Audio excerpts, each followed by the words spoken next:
Edit single dad fixed the CEO's laptop. Then she quietly asked, "Do you think I'm pretty? Why would a moment like this happen? What could those words really mean?" Hello, everyone, and welcome. We're so glad you're here for another heartfelt story about dignity, kindness, and unexpected connections. If you enjoy emotional stories with unforgettable moments, please subscribe to the channel and turn on notifications so you never miss a new episode. Your support means more than you know, and thank you for spending your time with us today. Before we begin, tell us in the comments, what do you think those unexpected words might reveal about a person? Now, settle in, take a deep breath, and let's step into a story where one ordinary moment quietly changes everything. Stop right there, the woman said without raising her voice.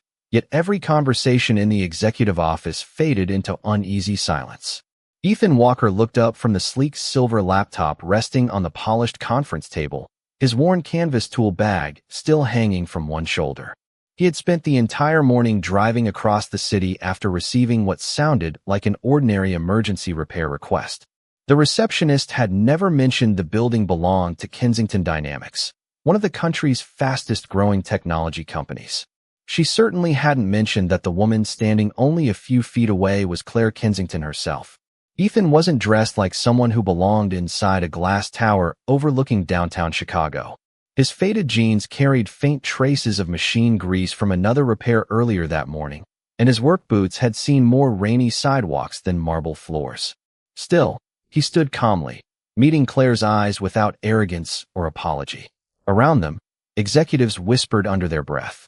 Some assumed the repairman had already made a costly mistake. Others quietly questioned why the CEO had insisted on waiting for an independent technician instead of the company's own IT department. None of them noticed Ethan's steady hands. None of them noticed how carefully he observed every blinking light, every silent fan, every subtle clue hidden beneath the laptop's frozen screen. Claire folded her arms, exhaustion lingering behind her composed expression.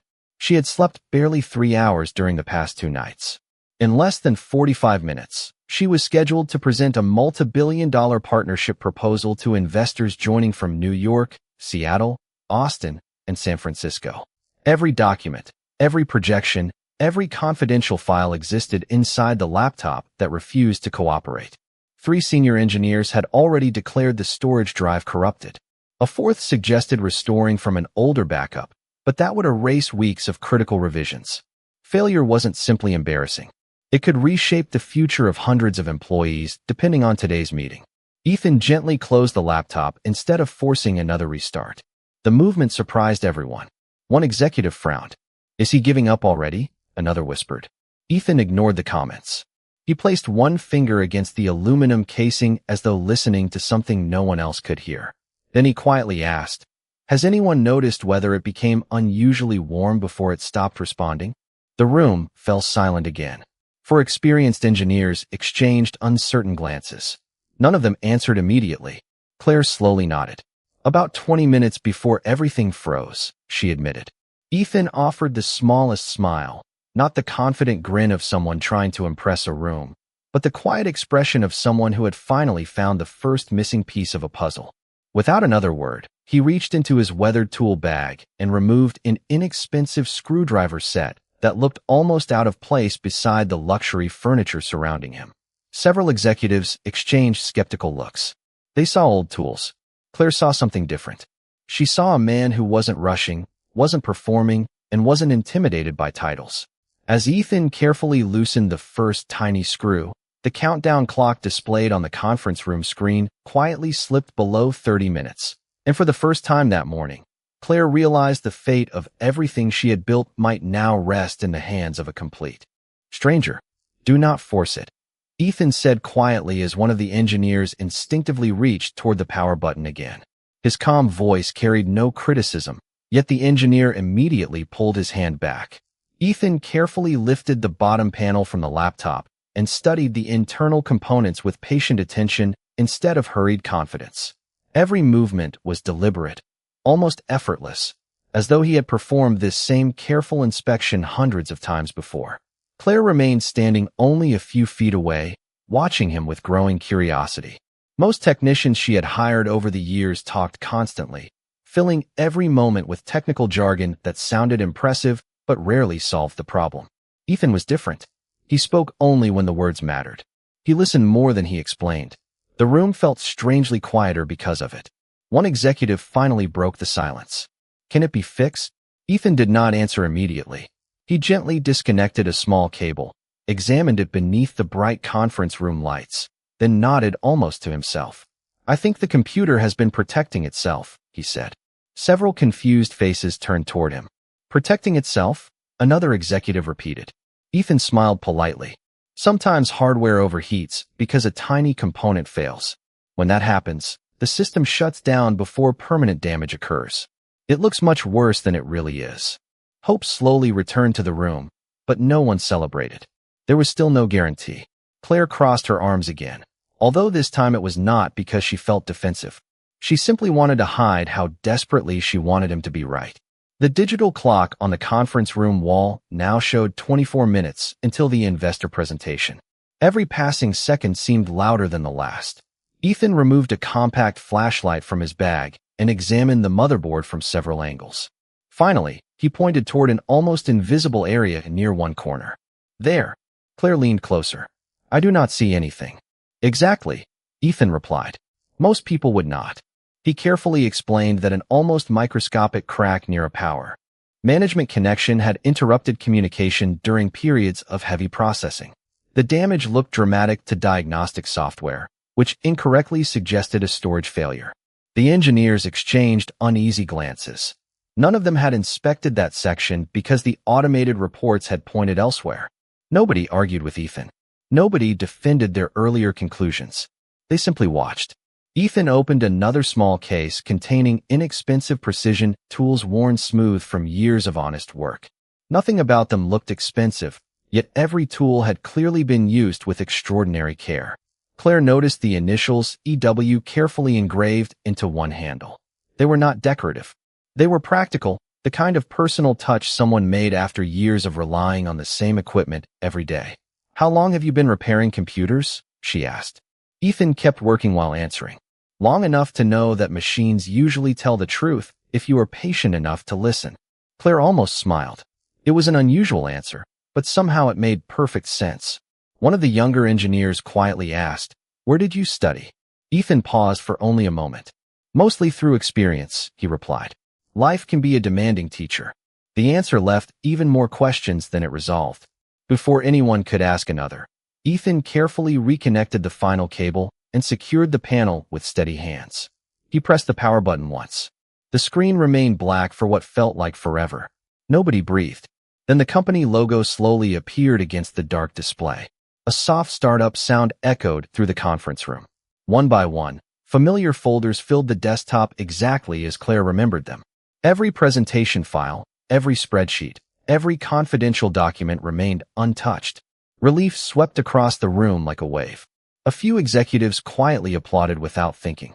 Others simply stared in disbelief. Claire looked at the restored screen, then back at the quiet man standing beside the conference table. Everyone else saw a repair that had saved an important meeting.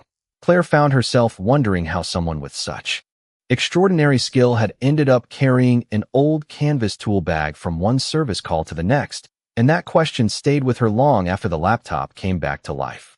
"You should be in that boardroom," one of the executives said as Claire gathered her presentation materials, but she did not move right away. Instead, she looked at Ethan, who was already placing each screwdriver back into its worn case with the same care he had shown while repairing the laptop. There was no trace of pride in his expression, only quiet satisfaction that the machine was working again. Most people would have waited for praise.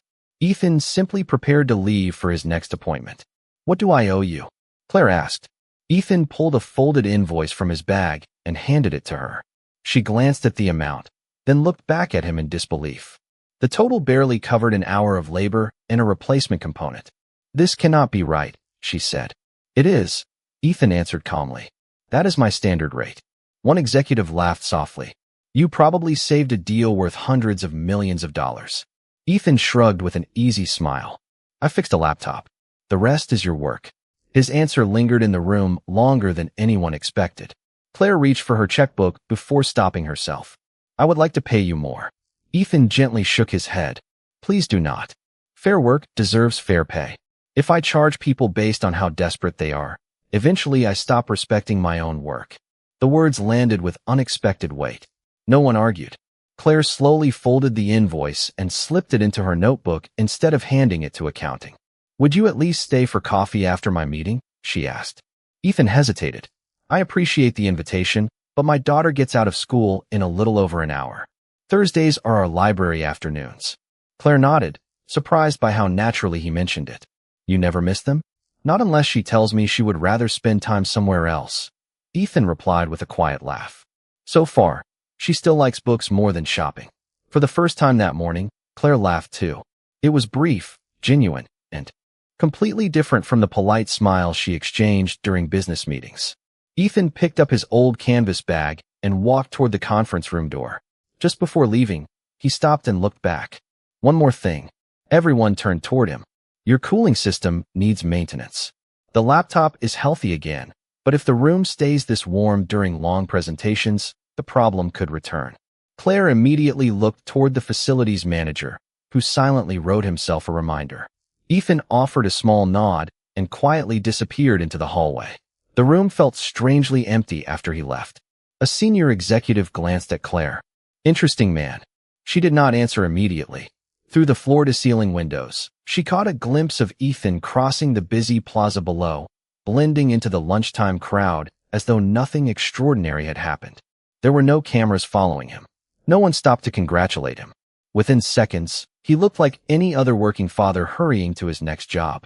Claire finally entered the boardroom, delivered the presentation with calm confidence, and watched every investor respond more positively than anyone had expected. By late afternoon, the partnership agreement was moving forward, and her team celebrated with relieved smiles throughout the office.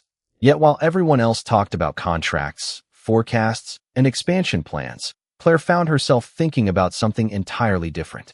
She remembered the quiet confidence in Ethan's voice, the modest invoice, and the simple way he had spoken about spending Thursday afternoons with his daughter.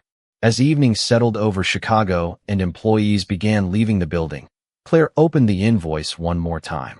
It contained only a business name, a phone number, and an address for a small neighborhood repair shop several miles away. She stared at the paper for another moment before carefully placing it inside her purse, unaware that a single ordinary receipt was about to become the beginning of a decision that neither success nor money had ever prepared her to make. Dad, you are late by exactly 3 minutes, Lily announced with a playful grin as Ethan stepped through the front door of the neighborhood library. She held a paperback novel against her chest and pointed dramatically toward the oversized clock above the entrance. Ethan looked at the clock, then at his 10-year-old daughter, and placed one hand over his heart. I was hoping the judge would show mercy. Lily narrowed her eyes with exaggerated seriousness before breaking into laughter. The judge will accept 1 chocolate chip cookie as payment.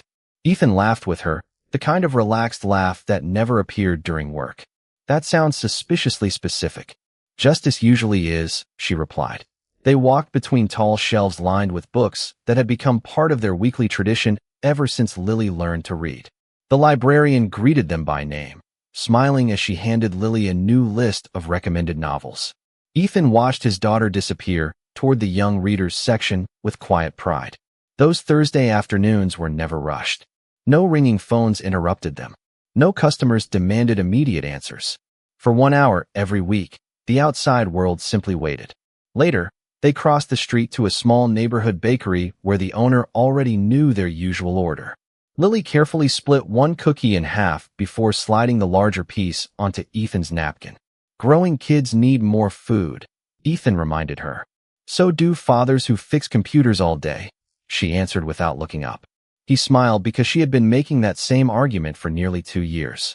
Across the city, Claire sat alone inside her office long after most employees had gone home. The signed partnership agreement rested neatly on her desk, representing months of negotiations and countless sleepless nights. It should have felt like victory. Instead, the office seemed unusually quiet. Through the floor-to-ceiling windows, the lights of Chicago stretched across the evening skyline, beautiful but distant. Her assistant gently knocked before entering. Everyone has left except security, Should I cancel your dinner reservation? Claire glanced at the untouched calendar reminder. Yes, thank you. The assistant hesitated. You have had a very successful day. Claire nodded politely. I know. Yet success felt strangely empty when there was no one waiting to hear about it. As the office door closed again, her eyes drifted toward the folded repair invoice resting beside her laptop. She opened it almost absent-mindedly. Ethan's handwriting was neat and uncomplicated. No slogan, no marketing message, just a business name, a phone number, and an address. She wondered how someone with such remarkable skill had built such a modest life without bitterness. The next morning, Ethan unlocked the door to Walker Computer Repair just before 8 o'clock. The shop occupied a narrow brick storefront between a family-owned hardware store and a neighborhood flower shop. Inside, shelves held refurbished laptops, replacement parts, and neatly labeled toolboxes. Nothing looked luxurious, but everything was clean and organized. An elderly customer waved from the counter. Morning, Ethan. The old desktop is running better than it has in years. That is good to hear. Ethan replied warmly. Bring it back if it starts acting stubborn again. The customer laughed. You always say that, and I never need to. As the man left, a black luxury sedan quietly stopped across the street. Claire stepped out wearing simple jeans, comfortable sneakers, and a light sweater instead of her usual tailored business attire. Without the corporate image, she looked almost like any other Chicago resident enjoying a Friday morning. She stood on the sidewalk for several seconds, looking at the modest repair shop through the front window.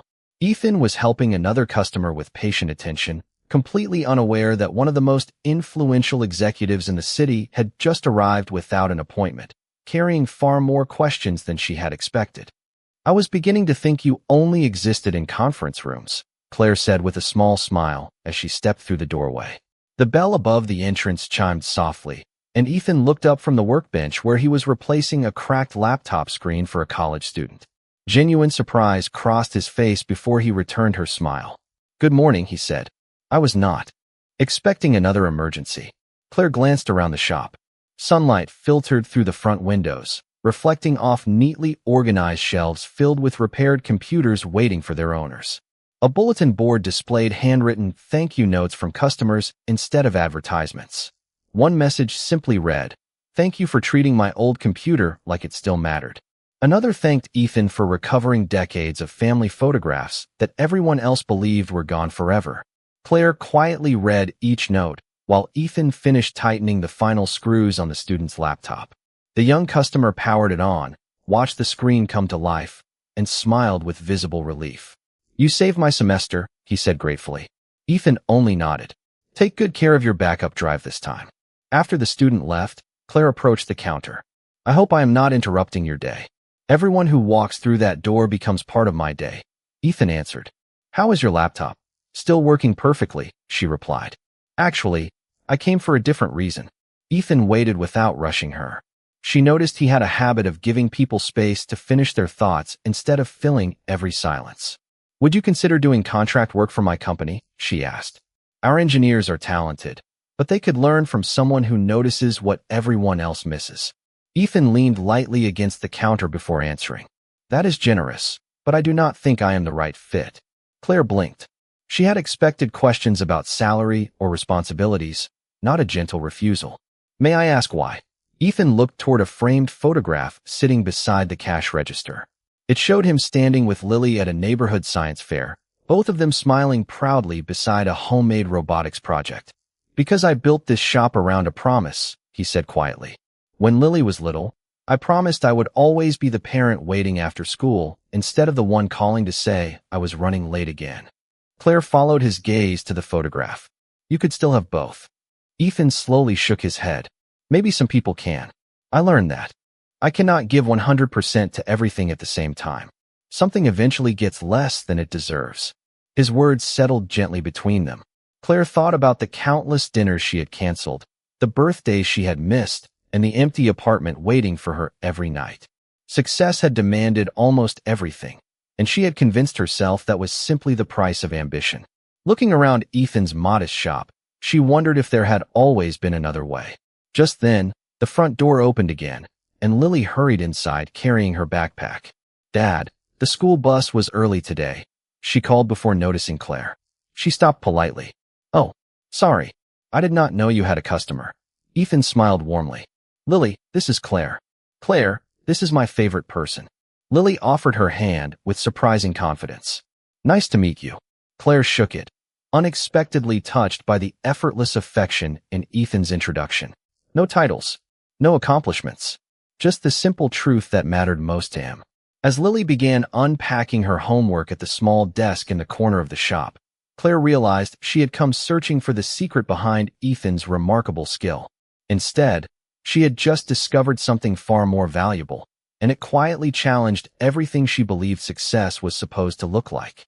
You look different without the boardroom, Ethan said as he handed Claire a paper cup of fresh coffee from the small machine in the corner of the shop. She accepted it with a grateful smile, noticing that he had offered the same simple cup he poured for himself instead of searching for something nicer because she happened to be a chief executive. That quiet equality caught her off guard. Lily looked up from her homework and smiled. Dad says coffee solves almost everything except math. Ethan laughed softly. That is because math usually needs extra patience. Claire found herself laughing again, and the sound felt unfamiliar inside such an ordinary place. Outside, customers passed the front window without realizing that one of the city's most recognizable business leaders was sitting in a repair shop discussing homework. Instead of quarterly earnings, Ethan returned to his workbench and continued repairing an aging desktop computer while they talked. He never stopped working simply because an important visitor had arrived. Claire watched his steady hands for a moment before asking, "Have you always owned this business?" Ethan shook his head. "No. Years ago I worked for a software company downtown." "What changed?" He paused just long enough to choose honest words instead of dramatic ones. "Life changed. After Lily's mother passed away from an illness, everything looked different. Promotions stopped feeling important. Being home before dinner became the goal instead." Claire lowered her eyes toward her coffee. His voice carried sadness, but it was not bitterness. It sounded like someone who had accepted pain without allowing it to define him. "I am sorry," she said quietly. Ethan nodded with appreciation. "Thank you." Lily was very young. She remembers little things. A bedtime song. The smell of cinnamon rolls on Sunday mornings. We keep those memories alive together. Lily smiled gently without looking up from her notebook. Dad still burns the cinnamon rolls sometimes. Ethan pretended to sigh. That information was supposed to remain classified. The three of them laughed together, and for a brief moment the little repair shop felt warmer than any executive office Claire had ever entered. Her phone suddenly vibrated across the table. She glanced at the screen. 3 missed calls. 6 unread emails marked urgent. A calendar reminder flashed about a strategy meeting beginning in 20 minutes. She quietly turned the phone face down without opening anything. Ethan noticed, but said nothing. He simply continued replacing tiny components inside the desktop computer. After a comfortable silence, Claire spoke again. "Do you ever wonder what your life would have been like if you had stayed in corporate technology?" Ethan considered the question while tightening the final screw. "Sometimes," he admitted. "Mostly when bills arrive all at once." He smiled before continuing. "But then Lily tells me about something that happened at school, or we spend Thursday afternoon at the library, and I stop wondering." Claire stared into her coffee. She realized she could remember the revenue from the company's last 4 quarters without checking a report, yet she struggled to remember the last evening she had enjoyed without watching the clock. Success had filled her calendar, but somewhere along the way it had quietly emptied everything else. Lily closed her homework folder and looked toward Claire with innocent curiosity. "Do you like reading?" Claire blinked, surprised by the question. "I used to. A lot." "What happened?" Lily asked. Claire opened her mouth, but no answer came. She honestly did not know. The silence stretched for only a few seconds, yet it felt longer than many business meetings.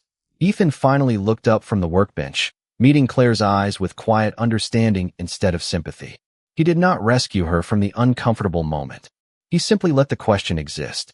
As Claire sat there holding a cup of coffee that had already grown cold, she realized the little girl had asked the simplest question anyone had offered her in years. And for the first time she wondered whether she had been so busy building an extraordinary career that she had quietly forgotten how to build an ordinary life. Sometimes the quietest questions stay with you the longest, Ethan said softly after Lily carried her backpack into the small room behind the shop to organize her school projects. Claire remained seated at the little table, her untouched coffee now completely cold. She looked through the front window as afternoon sunlight stretched across the sidewalk, watching strangers hurry past with determined expressions. Every one of them seemed to be chasing something. She understood that feeling better than anyone. "Your daughter asked me a question I could not answer," she admitted. Ethan gently closed the toolbox in front of him before taking a seat across from her. Children usually ask the questions adults learn to avoid. Claire gave a quiet laugh, but it faded almost immediately. "I used to read every weekend," she said. "History, biographies, novels. I loved getting lost inside stories." She looked down at her hands. Then one promotion became another. Every free evening turned into another meeting. I kept telling myself I would have time again later. Ethan listened without interrupting. There was no advice waiting behind his silence, only genuine attention. "Did later ever come?" he asked. Claire slowly shook her head. "Somewhere along the way, I stopped noticing." The words felt heavier once they were spoken aloud. Ethan rested his hands on the table. Life has a quiet way of replacing important things with urgent things. Claire looked up at him. "How did you avoid that?" Ethan smiled thoughtfully. "I did not avoid it. I almost lost it." He stood and walked toward a shelf near the back of the shop. From the top shelf, he picked up a small wooden picture frame and returned to the table. Inside was an old photograph of Lily sitting beside a hospital bed, smiling despite the tiredness in her eyes. Ethan looked at the picture for a moment before speaking again. "During my wife's illness, I kept believing one more project at work would solve our financial worries. One more late night, one more weekend. Then I realized time was the only thing I could never earn back." Claire quietly studied the photograph without asking another question. Ethan carefully returned it to the shelf. "After she passed away, I made a different promise. I decided Lily would never have to wonder whether work mattered more than she did." The shop became still again. Even the ticking wall clock seemed gentler somehow. Claire felt an unexpected tightness in her throat. She had built an extraordinary company by making difficult decisions every single day. Yet sitting inside this modest repair shop, she wondered whether the most important decisions in life were often the smallest ones repeated over time. The front door opened, and an elderly woman stepped inside, carrying an aging laptop wrapped carefully inside a towel. "I am sorry to bother you," she said. "My husband wrote letters to me on this computer before he passed away. It stopped turning on yesterday." Ethan immediately stood. "You are never a bother." He accepted the laptop with both hands, treating it with the same care someone might use when holding a family heirloom. "I cannot promise anything today," he said gently, "but I promise I will treat every file as though it belonged to my own family." The woman's anxious expression softened. That is all I needed to hear. After she left, Claire watched Ethan place the old laptop on a separate shelf labeled Family first instead of adding it to the ordinary repair queue. "You keep sentimental jobs together?" she asked. Ethan nodded. "Some computers hold businesses. Others hold lives. It helps me remember the difference." Claire felt something shift quietly inside her. For years, she had measured success through numbers, growth charts, and quarterly reports. Ethan measured it by trust, promises, and moments that could never be replaced. As the afternoon sun slipped lower beyond the shop window, Claire realized she had come looking for the man who repaired impossible computers. But she was beginning to discover someone who had quietly repaired the way people looked at life, and she could not stop wondering what else she had failed to see. "Can I ask you something personal?"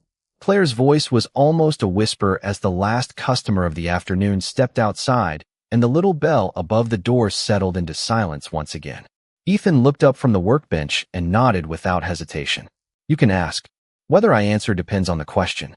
Claire smiled faintly at his honesty. Outside, the evening sun painted long golden reflections across the storefront windows. Lily sat quietly in the corner reading a mystery novel, completely absorbed in the story and giving the adults a sense of privacy without trying. Claire wrapped both hands around the empty coffee cup, even though it had long since gone cold. For the first time in years, she seemed unsure of her own words. She had negotiated billion-dollar contracts without blinking. She had stood before thousands of shareholders with absolute confidence. Yet now she struggled to ask one simple question.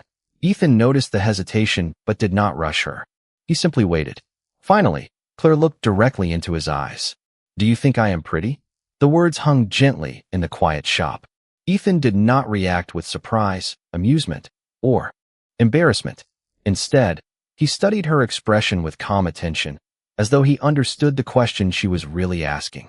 He noticed the exhaustion hidden beneath careful makeup, the lonely silence behind confident eyes, and the uncertainty she had worked so hard to conceal from everyone around her.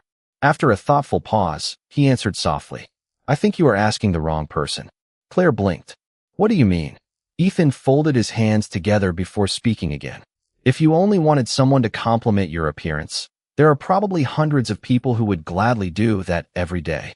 But I do not believe that is why you asked." Claire lowered her eyes. She did not deny it. Ethan continued in the same calm voice. "You asked because somewhere along the way, people started noticing your position before they noticed you.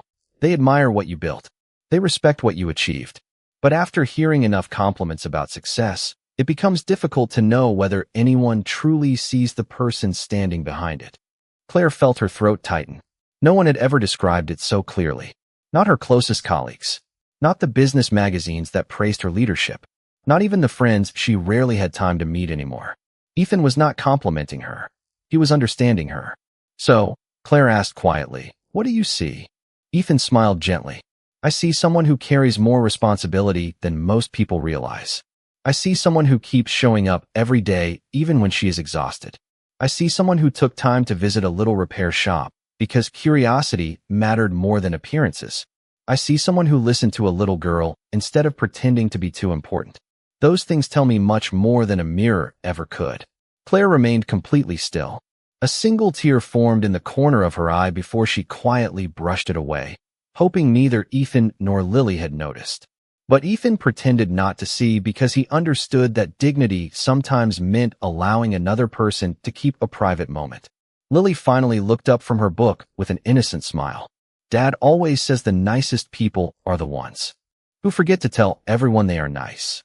Claire laughed softly through the emotion in her voice. "Your dad says a lot of wise things." Lily grinned. "He usually says them after burning dinner." The three of them laughed together, and the heaviness in the room gently lifted.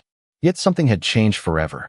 Claire realized she had spent years asking the world to recognize everything she had accomplished, when what her heart had quietly longed for was much simpler. She wanted someone to recognize her.